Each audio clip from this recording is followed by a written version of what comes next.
ఇప్పుడు షర్మిలమ్మ గారు ఆమెంటే మనకి చాలా గౌరవము. ఎందుకంటే మన రాజశేఖర రెడ్డి గారి బిడ్డ, జగన్మోహన్ రెడ్డి గారి చెల్లెలు. అలాంటి వ్యక్తిని ఘాటుపడ్డ వాడాలంటే మాకు కూడా మనసు ఒప్పదు. కానీ మాట్లాడుతున్నటువంటి మాటలు ఎలా ఉన్నాయంటే, ఆమె అవసరం కోసం, ఆమెకు అవకాశం కోసం ఆమె జగన్మోహన్ రెడ్డి గారిని విమర్శలు కామెంట్లు చేస్తుంది తప్ప వాస్తవ పరిస్థితి షర్మిలమ్మ గారికి బాగా తెలుసు. రాష్ట్ర చరిత్రలో కని విని ఎరగని రీతిలో జగన్మోహన్ రెడ్డి గారు ఈ రాష్ట్రానికి సంక్షేమ కార్యక్రమాలతో పాటు అభివృద్ధి కార్యక్రమాలు చేసినాడు అన్నది షర్మిలమ్మ గారికి బాగా తెలుసు. కానీ ఆమెకి ఎట్లంటే, ఆమె పోయింది ఒక పార్టీ పెట్టుకునేది కాంగ్రెస్ పార్టీ కదా, ఇది జాతీయ పార్టీ కదా, జాతీయ పార్టీలో మనకేమన్నా మంచి క్రేజ్ వస్తుందేమో, క్రేజ్ వచ్చి నేను కూడా రాష్ట్రానికి ముఖ్యమంత్రి కావచ్చునేమో.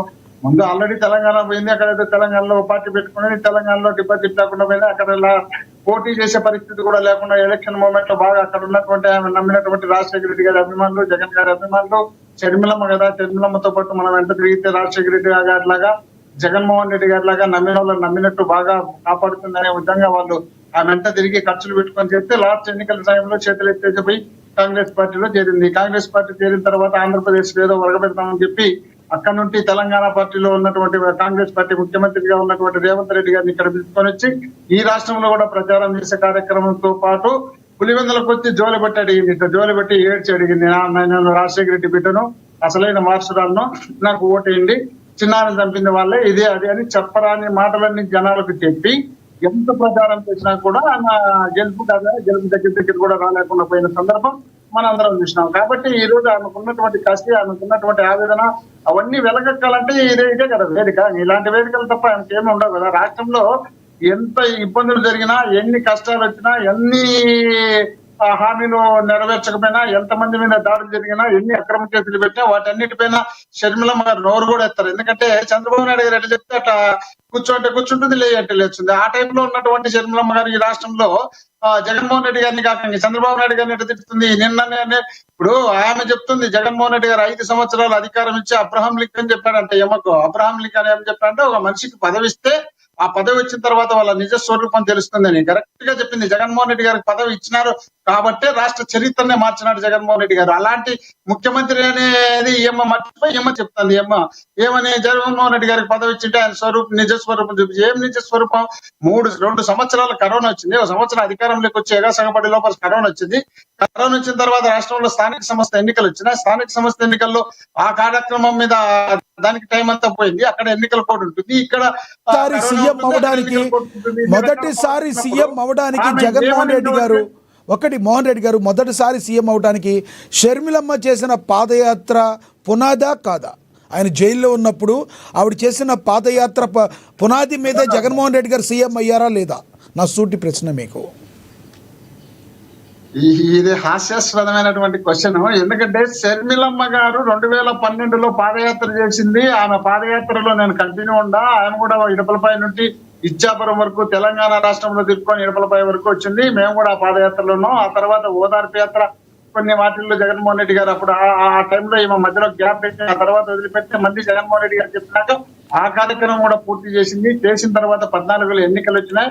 14లో ఎన్నికలు వచ్చిన తర్వాత వీళ్ళ ప్రభావం, ఎవరి ప్రభావం లేదు, కేవలం 67 సీట్లు మాత్రమే అప్పుడు వచ్చినాయి. వచ్చిన తర్వాత అప్పటికి మనం అనుకున్నట్టు వాళ్ళని చూసో వీళ్ళని చూసో వాళ్ళని చూసో కాదు, వాళ్ళు ఎవరిని చూసి కాదు, రాష్ట్రంలో ఉన్నటువంటి పరిస్థితులు బట్టి రాష్ట్ర విభజన జరిగిన తర్వాత, రాష్ట్ర విభజన జరిగినప్పుడు కొత్తగా వచ్చినటువంటి యువ నాయకుడు కదా, ఈయన ఇప్పటికిప్పుడే ముఖ్యమంత్రి ఇచ్చే రాష్ట్రం ఇబ్బందికరమైనటువంటి సందర్భం కదా. ఈ ఇబ్బందికరమైనటువంటి సందర్భం ఉన్నప్పుడు రాష్ట్రం డెవలప్ కావాలంటే కష్టంగా ఉంటుంది కదా. కష్టంతో పాటు కాంగ్రెస్ పార్టీకి మనం వ్యతిరేకంగా ఉన్నాం కదా.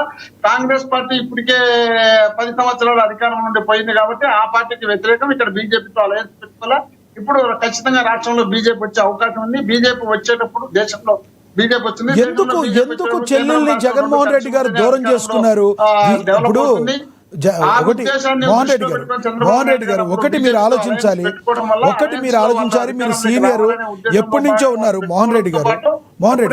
ఒక్క నిమిషం, పవన్ కళ్యాణ్ గారు అప్పుడే కొత్తగా వచ్చినటువంటి ఎన్నికలకు ఆయన పూర్తి సపోర్ట్ చేయడము, పవన్ కళ్యాణ్ గారు, బీజేపీ వాళ్ళు వీళ్ళందరూ చేయడంతో పాటు అప్పుడు 660 హామీలు ఇవ్వడంతో పాటు రాష్ట్రానికి ప్రత్యేక హోదా ఇస్తామని సాక్షాత్తు ప్రధానమంత్రి అభ్యర్థిగా ఉన్నటువంటి నరేంద్ర మోడీ గారితో పాటు చంద్రబాబు నాయుడు గారితో పాటు అక్కడ ఉన్నటువంటి వెంకయ్య నాయుడు గారితో పాటు వీళ్ళందరూ కలిసి హామీలు ఇవ్వడం వల్ల అక్కడ అధికారంలోకి వచ్చింది తప్ప జగన్మోహన్ రెడ్డి గారికి షర్మిలమ్మని చూసో షర్మిలమ్మ కాకుండా ఇంకో చూసి వచ్చిన సందర్భం అయితే కాదు.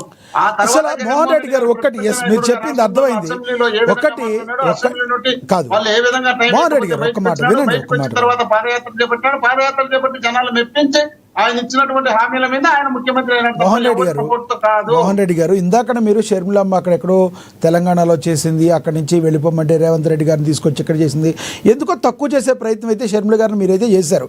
ఒకటి మాత్రం వాస్తవం, జగన్మోహన్ రెడ్డి గారు ఎందుకు షర్మిల గారిని దూరం చేసుకున్నారు అంటే కేవలం ఆస్తుల పంచాయతీ వలన, లేదంటే అంత కష్టపడిన తనకి తగిన గుర్తింపు ప్రాధాన్యత వైసీపీ పార్టీలో ఇవ్వకపోవటం వలన? మీరు స్ట్రైట్ ఫార్వర్డ్గా ఆన్సర్ చెప్పగలరా? ఎందుకు షర్మిల గారు కానీ విజయమ్మ కానీ ఎందుకు మీకు గత ఎన్నికల 19లో మీ జగన్మోహన్ రెడ్డి గారు వెంటే నడిచి జగన్మోహన్ రెడ్డి గారు జైల్లో ఉంటే కాళ్లకు బలపాలు కట్టుకుని తిరిగిన విజయమ్మ గారు షర్మిల గారు ఎందుకు 24లో దూరం అయిపోయారు? ఎందుకు దూరం చేసుకున్నారు జగన్మోహన్ రెడ్డి గారు అంటే ఏం చెప్తారు మీరు? షర్మిలమ్మ గారు పార్టీ సపరేట్ పెట్టిన తర్వాత విజయమ్మ గారు కూతురు కదా, నా కూతురు కదా, ఇక్కడ కొడుకు సబ్సెంట్ గా లీడర్ గా నిలబడగలుగుతాడు, నిలబడుతున్నాడు. కొడుకు ఇప్పుడు సపోర్ట్ చేయకపోయినా నా కూతురికి అక్కడ పార్టీ పెట్టింది కాబట్టి, నా భర్తకు సంబంధించినటువంటి అభిమానులు ఉన్నారు కాబట్టి, ఆ అభిమానులు ఉన్నప్పుడు అక్కడ మనం సపోర్ట్ చేద్దామన్న ఆలోచనలో భాగంగా విజయమ్మ గారు ఎప్పుడు అక్కడ సపోర్ట్ చేసినారో ఇక్కడ పార్టీ గౌరవాధ్యక్షులుగా ఉన్నటువంటి విజయమ్మ గారిని మామూలుగానే డిస్కషన్ చేసి, అమ్మ అయితే నువ్వు షర్మిలమ్మ సపోర్ట్ చేస్తున్నావు కాబట్టి ఇక్కడ అక్కడ రెండు కాళ్ళ మీద మనం పెట్టలేము, మనం కదా తెలంగాణలో కాంగ్రెస్ సపోర్ట్, ఆంధ్రాలో బీజేపీ సపోర్ట్, పవన్ కళ్యాణ్ గారు ఎట్లా చేసినారో అట్లా చేయడానికి మనకు కుదరదు, కాబట్టి నువ్వు అక్కడే ఉండమ్మా, ఏం పర్వాలేదు అన్నది మంది నాది నాదేలే ఎవరు వాళ్ళదే. ఇప్పుడు నువ్వు చెల్లి కూతురుగా నువ్వు అక్కడ సపోర్ట్ చేయాలా, కొడుకు నాకు సపోర్ట్ చేయాలా, కొడుకు నేను ఆల్రెడీ ఇక్కడ నిలబడగలిగే లీడర్ను, ఆమె కొత్తగా వచ్చింది నిలబడలేకుందేమో, మీరు పోయి సపోర్ట్ చేసుకోకండి. అయితే ఇప్పుడు ఇక్కడ గౌరవాధ్యక్షులుగా తప్పించమని చెప్పి ఆమె తప్పుకొని చేయనప్పుడు ఆ తర్వాత అది విజయమ్మ గారికి సంబంధించిన వ్యవహారం. విజయమ్మ గారు ఇప్పటికీ జగన్మోహన్ రెడ్డి గారితో దగ్గరగానే ఉన్నారు. వీళ్ళు ఎందుకంటే వీళ్ళకి అవకాశం అది కాబట్టి ఆ చెల్లిని బయట చెప్పినారని చెప్పుకుంటారు. తల్లి కొడుకు ఏ విధంగా ఉంటారో భారతదేశంలో ఐకాన్ గా చూపించినటువంటి బంధం వాళ్ళది. ఆ తల్లి కొడుకులు ఇతర తల్లి కొడుకులు ఇప్పుడు వాళ్ళని చూసి నేర్చుకోవాల్సిందే తప్ప అంతకుముందు ఎవరు నేర్చుకున్న సందర్భం లేదు. కాబట్టి ఇది తల్లికి కొడుకు సంబంధించిన వ్యవహారాన్ని ఎప్పుడు డిస్కషన్ చేయకండి. ఇంకా చెల్లికి సంబంధించి డిస్కషన్ వచ్చేటప్పుడు చెల్లి ఏమంటుంది, నేను పవర్ పాయింట్ కావాలా, నాకు పవర్ కావాలా, నా మగుడు పవర్ కావాలా, మాకు ఎంపీలు కావాలా, మినిస్టర్ కావాలంటే ఒక ఇంట్లోనే ఒకరే ఉండాలి తప్ప అందరూ అక్కడ పవర్ ప్రొజెక్ట్ చేయడానికి ఇదే వ్యాపారం కాదు కదా.